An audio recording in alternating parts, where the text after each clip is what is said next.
ख्यालात वाली लड़की हूँ। और जो लोग इस तरह की बातें करते हैं कि उन्होंने रिप जीन्स पहनी या फटी हुई जीन्स पहनी तो उनके संस्कार नहीं है, तो मैं उनसे ये पूछना चाहती हूँ कि क्या ये आपके संस्कार हैं कि आप जो लड़की आपके साथ बैठी थी, आप उसके शरीर को देख रहे थे, आप उसके कपड़े की तरफ देख रहे थे, आप उसके जो आप बोल रहे थे कि उसका घुटना बाहर निकला हुआ था, आप उसके घुटने की तरफ देख रहे थे। तो संस्कार तो आपको अपने ठीक करने हैं। आप ही कहते हैं, बीजेपी के कितने नेता हैं जो रेप के ऊपर इस तरह की बयानबाजी करते हैं कि लड़कियों को वैल्यूज होनी चाहिए तो रेप अपने आप बंद हो जाएंगे। मैं उनसे ये पूछना चाहती हूँ, जो 1-1 साल की 2-2 साल की बच्चियों के हमारे देश में रेप होते हैं, उन लोगों ने क्या पहना होता है? आप अपनी मानसिकता और आप अपने आप को बदलिए, उसके बाद देश बदलेगा। मुझे लगता है कि जब से बीजेपी आई है तब से हम बैकवर्ड होते जा रहे हैं। हम आगे तो क्या जाएंगे?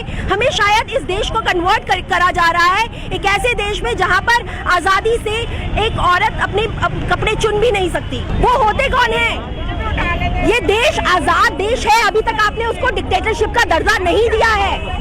अगर ये देश डेमोक्रेटिक है, हमारा पूरा का पूरा अधिकार है हम क्या पहने और क्या नहीं पहने। आप जो जिस तरह की आप टिप्पणियां देते हैं, कभी रेप के ऊपर, कभी आप टिप्पणी देते हैं। जब दीपिका पादुकोण जेएनयू जाती है तो बीजेपी के जो नेता है वो क्या बोलते हैं कि जो लड़कियां डांस करती हैं और जो लड़कियां बॉलीवुड में एक्ट्रेसेस हैं, उनको देश के मुद्दों पर नहीं बोलना चाहिए। क्या मतलब होता है इस बात का? आप खुद क्या हो? आप तो बैठ के पार्लियामेंट में फोन देखते हो। मैं बिल्कुल वही आपको बात बोल रही हूँ। ये वही लोग हैं जो या तो जो लड़कियों के रेप में शामिल होते हैं, या फिर जब लड़कियों के रेप हो जाते हैं तो वो रेपिस्ट को सपोर्ट करते हैं, ना कि विक्टिम को। ये वही लोग हैं और ऐसे लोगों को हमने गद्दी पर बिठाया हुआ है देश चलाने के लिए। इससे ज्यादा दुर्भाग्यपूर्ण बात और कोई नहीं हो सकती। और ये कहाँ है स्मृति ईरानी? स्मृति ईरानी मीका अपने पॉलिटिकल करियर से पहले वो कितने सारे म्यूजिक वीडियोस में होती थी, मीका के पीछे नाच रही होती थी। वहाँ पर उनके क्या कपड़े होते थे? और आज जब लड़कियों के ऊपर इस तरह का बयान दिया गया तो कहाँ पर छुप के बैठ गई हैं वो? उनकी भी लड़कियां हैं, क्या अपनी लड़कियों को घर में साड़ी पहना के बैठाती हैं? क्या पहनती हैं उनकी लड़कियां? मैं दूर क्यों जाऊं? मैं आज से 2 साल पहले हम लोग खुद इस्कॉन टेम्पल गए थे। हमारे साथ हमारे जो फ्रेंड्स थे, हमारी फैमिलीज थी, जिसमें लड़के थे जिन्होंने शॉर्ट्स पहनी हुई थी, उनको वहां पर एंटर करने दिया गया, लेकिन जो लड़कियां थी उन्होंने शॉर्ट्स पहनी हुई थी, उनको एंटर नहीं करने दिया गया। ये चीज हमारे साथ घटित हुई है। क्या भगवान कृष्ण ने उनको क्या ऑर्डर्स दिए थे कि लड़के अगर शॉर्ट्स पहन के आएंगे तो आप उनको एंटर करने देना, लेकिन लड़कियां अगर शॉर्ट्स पहन कर आएंगी तो आप उनको एंटर नहीं करने देंगे? किस तरह की सोच है ये? और कहाँ रह रहे हैं हम? आपने इंडिया को इतना ज्यादा दकियानूसी बना दिया है, इतनी हर तरह से। चाहे मैं बात कहूँ, यहाँ पर बात होती है, हर बात में धर्म आ जाता है, हर बात में संस्कृति की बात आ जाती है।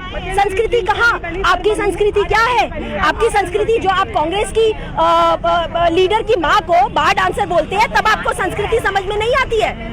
आप उन्हें जर्सी काऊ बोलते हो, तब आपको संस्कृति समझ नहीं आती है। सबसे पहले हर किसी के घर में बच्चियां हैं। लोगों को समझना होगा कि ये जो बीजेपी पार्टी है, ये इस देश के लिए नहीं बनी। अगर बीजेपी पार्टी को आप इसी तरह से वोट देते रहेंगे, वो इसी तरह के लोगों को पार्लियामेंट में बिठाते रहेंगे, हमारे पार्लियामेंट में और आने वाले टाइम में आसाराम बापू जैसे लोग, राम रहीम जैसे लोग ही मिलेंगे आपको। क्योंकि अब जो सोच है वो यही होती जा रही है। बात में जब कोई लड़की या स्टूडेंट जो है वो अपने हक के लिए आवाज उठाती है तो उसको स्लट शैम किया जाता है, उसको स्लट बुलाया जाता है, उसको क्या नहीं कहा जाता। जब कोई स्टूडेंट ऐसा करते हैं तो आप उसको स्लट शैम करते हैं। जब उनके सपोर्ट में कोई बाहर की कंट्री की रिहाना जैसी जो पॉप सिंगर्स हैं वो आती है तो आप उनको स्लट बुलाते हैं। तो आप कहाँ जा रहे हैं? किस तरह की गंदी मानसिकता है आपकी?